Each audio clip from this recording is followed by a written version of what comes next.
beyond my time at City Council, I have no plans or no future in politics. I truly mean this when I say I want to serve the community, to serve our families so well. And Tyler is 100% right. The two people up here with me, we would never badger each other. This has been a very healthy debate, continuously moving since we started, and a lot of respect and kudos to both of them. I'm 55 years old. I have run successful businesses. I've sold, didn't really want to sell, but private equity came calling. I've got a lot of experience in the business world. The finance major is certainly going to help me with looking at things, as Larry mentioned. We have to fix the budget. It's not very transparent. I am all about transparency, so I think a little bit, even though I don't have time on task with council or serving in the community, I still think I've got the knowledge base and the wisdom to serve our community at the highest level, even if I'm learning on the job, Larry. So I think that's a benefit. It's just the number one, the servant heart, and then the wisdom and the age and the knowledge to do so. So I look forward to that. The second biggest thing is I truly want transparency throughout. I've said this since day one. I mentioned division earlier. I didn't think it was very transparent, certainly for the community, and I thought that was unhealthy. So, answer the question, knowledge, just from my old age, and then two, transparency would be my two answers. Thank you. Larry, what are two character traits that differentiate you from the others in this election? And only two. Only two. Thank you for that.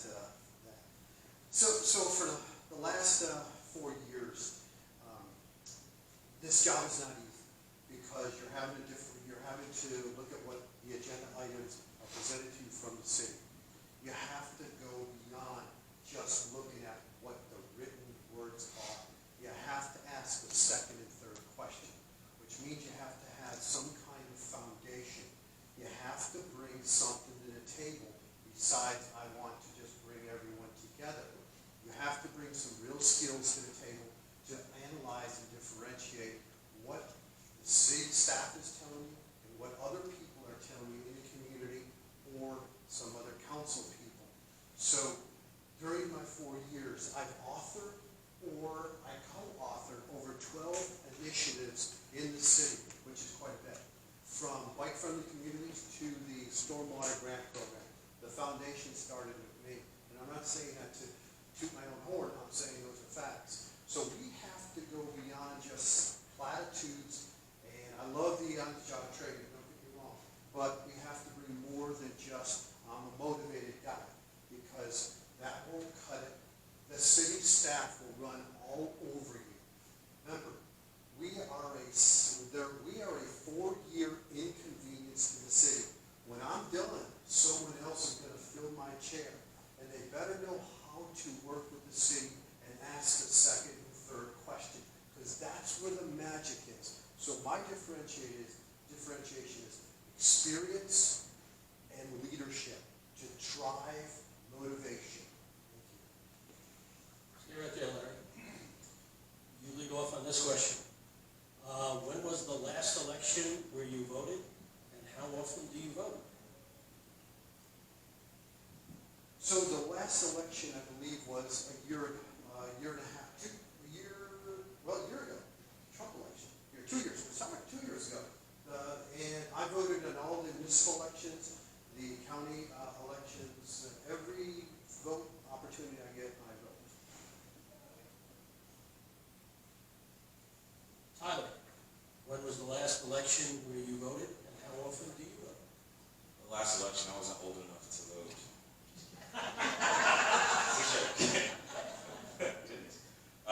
No, I voted in the last presidential election. I showed up to all the municipal elections as far back as I can remember.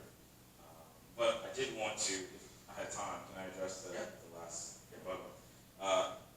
Mr. DiBiase, you said that experience is really the difference maker, but you were in the same, very similar boat as I was. Real estate agents, both served on the board of zoning, both served on multiple boards. I'm just curious as to why you feel that your experience was different than mine. When I see it, that we have very similar differences or experience. And while I was on the board of zoning, one of the things I did take upon myself was to go out. I didn't just just take the staff reports. I went and I searched, I looked at different properties, I walked them myself. I wanted to ask the tough questions so I could be ready for this. Thank you. Now, when was the last election where you voted, and how often do you vote? Last election was the presidential election, and I did not vote in municipals because I hadn't lived in Johns Creek yet, and we were in Gwinnett County. Not quite as proud of where I lived prior to living in Johns Creek. And I too will take an opportunity if I can to answer the last question. I don't disagree that serving time on council in the past is a positive. However, I think it can also be a negative because I think you can kind of get entrenched in some things, and I think a fresh view, a fresh voice is sometimes a good thing. And I've said it, and I think it's working in some politics now. It's common sense. Some things you got to look at is it the right thing to do for our community? Does it make sense? And as far as negotiating with the city, you know, we've all negotiated high-level deals. I said I sold a company to a private equity company. So all the negotiations, and how do you communicate with higher-level people or city people? It doesn't really matter who or where they fall in the poll. It's just a conversation you have to keep asking until you get the questions that are 100% what you need to make an educated decision. So again, I respect the fact that there's probably a lot of general knowledge that comes from serving, but I also think there's a lot of positives that are somebody who's coming in fresh and looking at things completely different. Hey there, Cal. Okay. Okay, this is your question to lead off with. How do you balance the requirements of confidentiality and transparency in your public service role? And where there is a breach of confidentiality, would you support a public sanction on that council member? That is a question and a riddle, all tied into one. It's unpacking that. I hope I do a good job without having to make you repeat the question. Transparency is, again, mom used to tell me, if you tell the truth, you never have to worry about, you know, it being the wrong story the next time you tell it. So transparency is huge. Again, it's just a moral clause in my life. And, you know, my wife and I both say that transparency is a very fulfilling life, and that goes well with our marriage. I think it's going to go well with being on city council and serving the community. In the event that anybody ever stepped out of that and was not fully transparent or did something unethical, no one would have to beg me for my support to hold them accountable for that. I think that's an obvious question. I hope it is for everybody that's in this panel. Larry, how do you balance the requirements of confidentiality and transparency in your public service role? Where there is a breach of confidentiality, would you support public sanction of the council member? So confidentiality stems basically from our executive sessions. Our executive sessions is we're on the DiBiase, a work session, and we excuse ourselves and go into a room and we talk about three things and three things only: land, legal, or personnel. And we must stay on those three subjects. If we deviate and start talking about, oh, what about the zoning issue over here, our city clerk or city attorney will basically say, no, that's not executive session, we need to end the conversation. And the reason why we do that, because if the city wants to acquire some land, then strategically we don't want to pay any more for the land than we have to pay. So those kind of conversations must occur behind closed doors. And if there's a legal matter, if someone's suing us or we're suing someone, we don't want that in the public that day, if you will. So confidentiality is just part of the mix, if you will. We have to keep quiet with things that are talked about in the executive session. If a breach occurs, depending upon the type of breach it is, then an ethical violation could be filed by another council member, and if it's validated, we can go further and actually sanction that council member. And I would 100% agree that those things need to happen. Depends upon the situation and what occurred at what point in time. I do want to go back to that question about experience, and because I do want to address Tyler. The experience experience is about both professional experience and life experiences. When you look at, if you just look at my history, I've traveled 30 different countries, negotiated multi-million-dollar deals with Fortune 500 companies. Those life experiences come to the city council. There's no way to replace that. Okay. Tyler, how do you balance the requirements of confidentiality and transparency in your public service role? And where there is a breach of confidentiality, would you support the public sanction of the council member? So I have experience with this. So being a board member at Congregation Boards on Need, I have sat in executive sessions where we are not allowed to discuss matters, even with our spouses. I take that very seriously, and I can carry that same demeanor to city council. That will not change. I believe that as a public figure and a public servant, any private matters should not mix. It's a public space. So that means if you do break that, there should be public repercussions for that. It's plain and simple. Okay? The question you lead off with is, do you consider stormwater critical infrastructure, just like water, sewer, natural gas, electricity, fire department, police, ambulance? And while you were on city council, if you get on there, what would you do to help solve the stormwater problem in Johns Creek? Stormwater is a critical need for the city. We inherited this problem from Fulton County.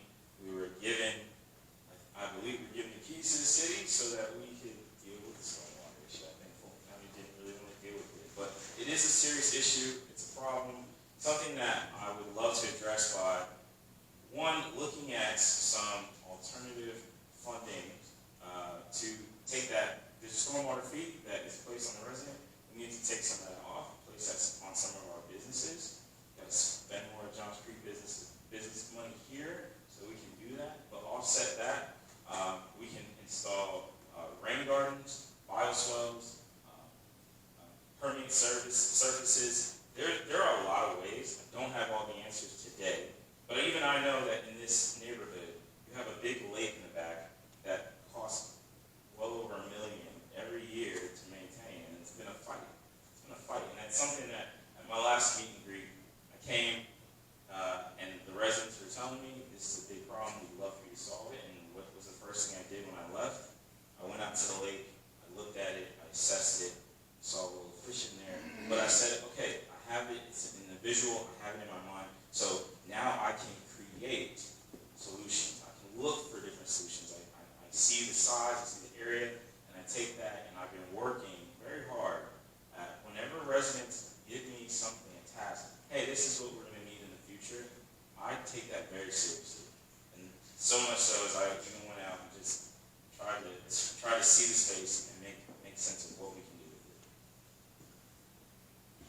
Cal, do you consider stormwater critical infrastructure, just like water, sewer, natural gas, electricity, fire department, police, and ambulance? And if you were to get on city council, what would you do to help solve the problem? So I have knocked enough doors in our community during this election. I think I actually tore my meniscus.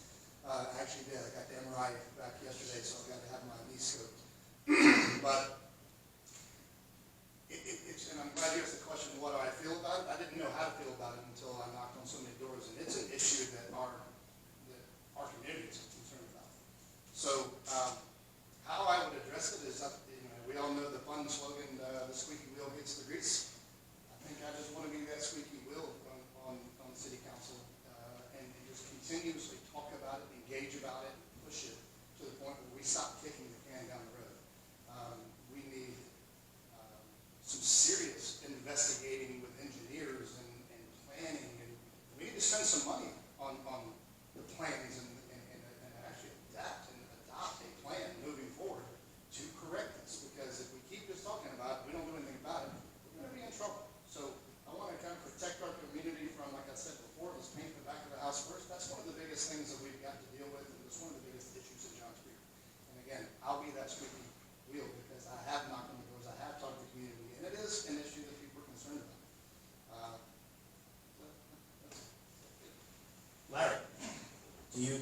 stormwater critical infrastructure, just like water, sewer, natural gas, electricity, fire department, police, and ambulance. And you've been on city council, and what have you done to help solve it? Yes, so I 100% consider stormwater as critical infrastructure. It is cancer that has been with Johns Creek and continues to erode from underneath, because it's something that, quite frankly, Fulton County's looked at for so many times, and they left us with a mess because they never did it. So there's been enough people looking at it, now's the time to start acting.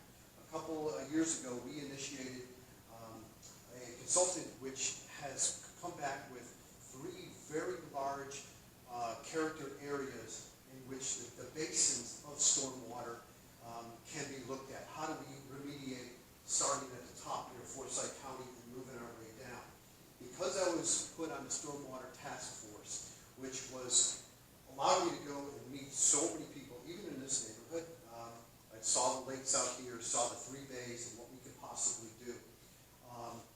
That led me to say, okay, it's a multi-million dollar process to fix this. It's, when you touch the streams, you get into EPD kind of regulations, extremely expensive, extremely complex analysis has to be done.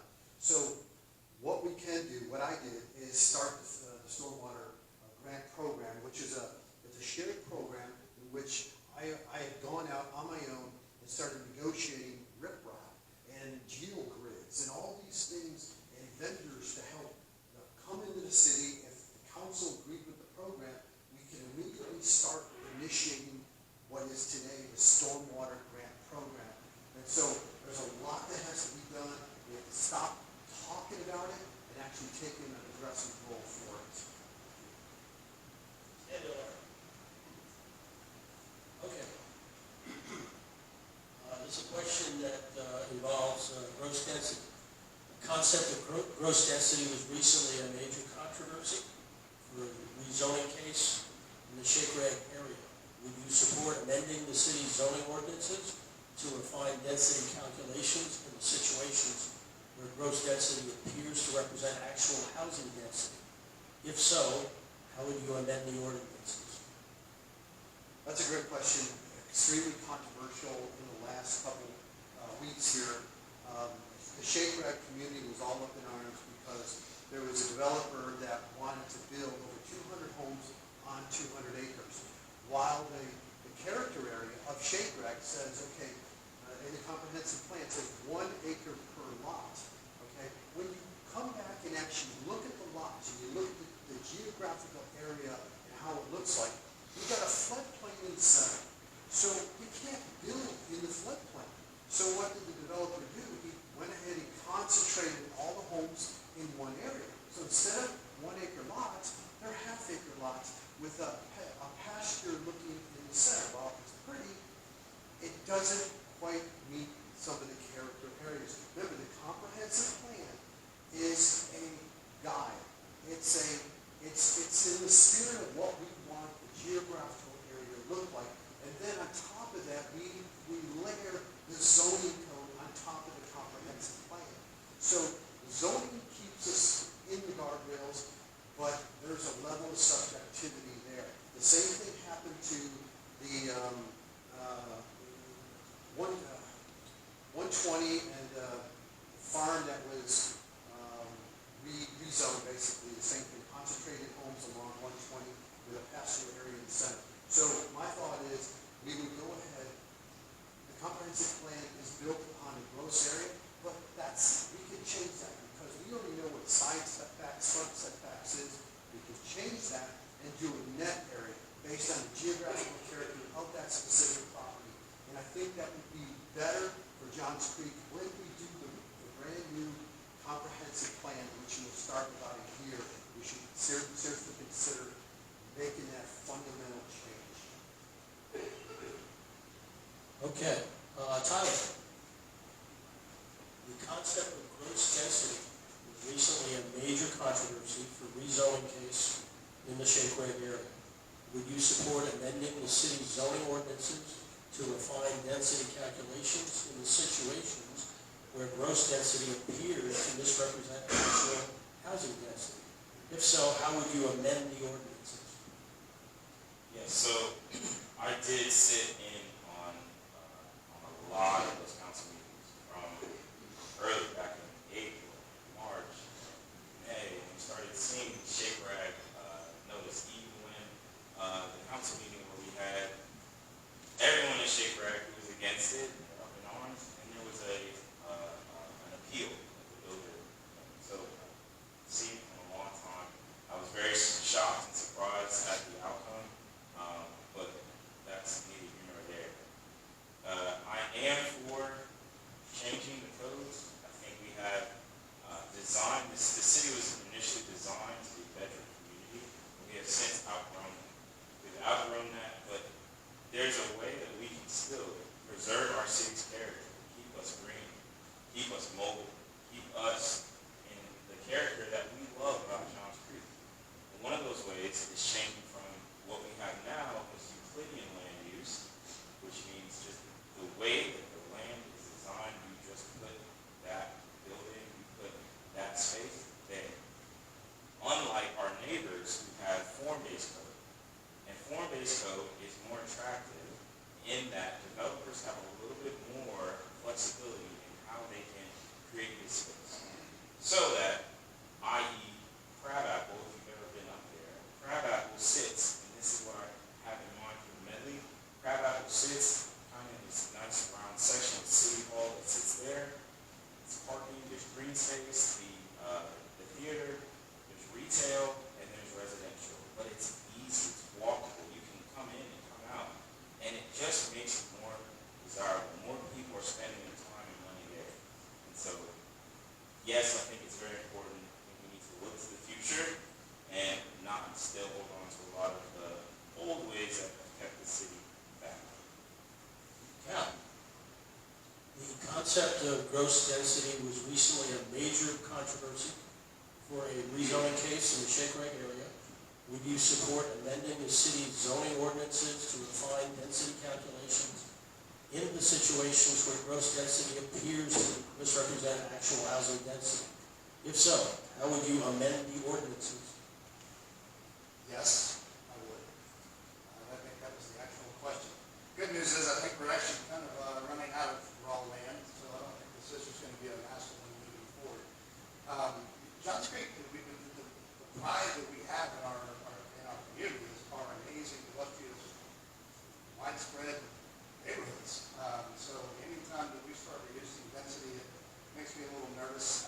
And certainly know that that's going to be a controversy in the past. So yes, I would. And as far as a plan or how I would change or make changes to that, I think it's far deeper than I probably know. But the answer to your question in some simplified terms at the time, yes, I absolutely would. Okay. Okay. So since water always seeks its lowest level, if you're elected, will you seek to adjust the stormwater fee schedule for all properties based on elevation? The highest elevation pays the most. The lowest elevation, such as where we are, pays the least, since they already get the gift that keeps on giving, also known as stormwater. Seems backwards, but yes. I almost want you to repeat the question if you don't mind. Sure. Since water always seeks its lowest level, if you are elected, would you seek to adjust the stormwater fee schedule for all properties and base it on the elevation of the property? The highest elevation pays the most. The lowest elevation pays the least. Probably going to have Since they already get this gift heading to the lowest elevations. Probably really going to mess this question up because I don't know the depth of somebody that sat on city council for the last several years. Again, full transparency, I'm a little concerned about stormwater fees and what it's actually going to cost, because I think you're talking about reducing and elevating and changing different fee structures. I think that's really, truthfully, I hate to say this, but I think it could be something that changes, period. I think if we address this at the level in which I'm talking about addressing, I think it actually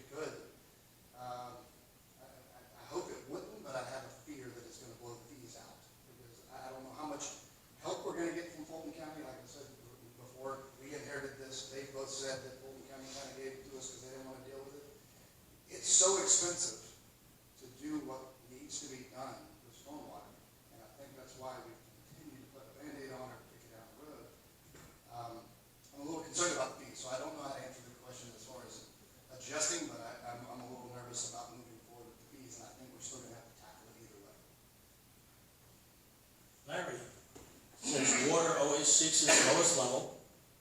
If you're reelected, will you seek to adjust the stormwater fee schedule for all properties and base it on the elevation of the property?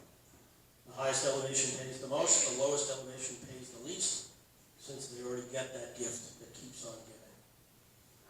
So I appreciate what you're saying, because it is an extremely complex subject. And if our memory serves me right, I think you and I had this question, we batted it back and forth probably 4 years ago. And in one aspect, it makes perfect sense, because water runs downhill. And no matter what type of grass you have, you get a saturation point within the grass itself, and then eventually the water just runs.